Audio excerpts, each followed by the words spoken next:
Ética e Política, por Renato Janine Ribeiro.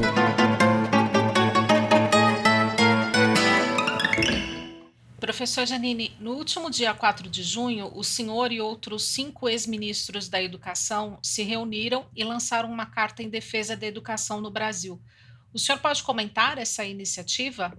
Eu fui um dos 6 ex-ministros da Educação que, na semana passada, assinou uma nota conjunta externando nossas preocupações, profundas preocupações, com os rumos que a educação está tomando no atual governo brasileiro. Com efeito, nas últimas décadas, um dos setores em que o Brasil mais conseguiu avançar foi na educação, e eu vou logo me corrigir. Foi na concepção de que a educação é prioridade nacional, que ela deve ter uma importância muito grande e que praticamente tanto a igualdade de oportunidades, quanto a liberdade, quanto a dignidade humana, quanto o aumento da produtividade econômica, tudo isso depende fortemente da educação. Então, essa concepção foi crescendo, ela se tornou comum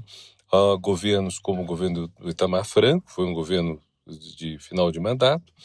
o governo Fernando Henrique Cardoso, os governos Lula e Dilma, e mesmo do governo Temer, apesar dos problemas que ele suscitou, houve uma preocupação nessa direção. Então nós temos que as duas grandes famílias políticas que governaram o Brasil, a família dirigida pelo PT, a família dirigida pelo PSDB, apesar das oposições muito grandes entre elas em inúmeras coisas, concordaram em pontos importantes como a relevância da educação e muito em especial da educação pública básica, que abrange dezenas de milhões de pessoas que estão entre 0 e 17 anos, da creche, então, até o final do ensino médio. Pois bem, esse avanço está sendo colocado em xeque deliberadamente pelo atual governo, que tem adotado medidas sistematicamente ou que são irrelevantes do ponto de vista educacional ou até nocivas. Exemplo de medida irrelevante: a preocupação do atual governo com homeschooling, ou seja, educação domiciliar, ou seja, dar direito aos pais de não matricularem os filhos na escola, mas sim ensinar em casa.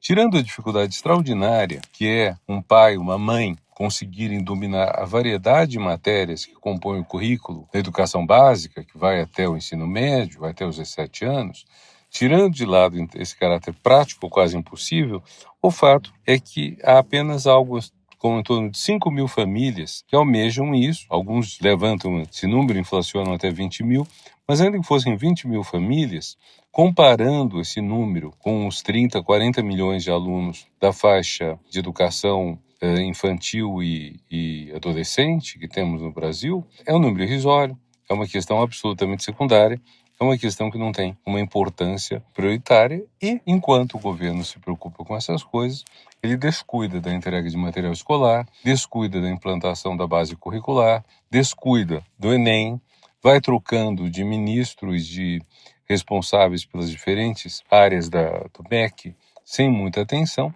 e isso causa uma preocupação em ministros muito diferentes entre si, ex-ministros, quero dizer, mas que têm em comum o amor pela educação, a convicção de que ela é importante para o Brasil. Por isso nós fizemos um documento em que dizemos: educação ao longo desses anos sim, foi entendida como a grande promessa, a grande esperança para o Brasil desenvolver. E hoje temos um governo que desde a campanha eleitoral vê a educação como ameaça. O primeiro governo que fez uma campanha eleitoral não elogiando a educação, ainda que secundariamente, mas atacando, dizendo que ia acabar com determinado tipo de educação. E qual a razão disso? Eu estou convencido de que está ligado à ideia de que o Brasil se tornou imoral à medida que mulheres, negros, começaram a ter um papel mais presente na vida social e pública, pobres também, nordestinos, os grupos historicamente discriminados. E o governo considera que a presença maior dessas pessoas traduz um certo elemento de imoralidade na sociedade e que o culpado por isso seria a educação, até porque Paulo Freire falava em opressão, em libertar-se da opressão, e daí talvez essa vontade de grande retrocesso que vai contra o que todas as democracias, todos os países economicamente avançados praticaram.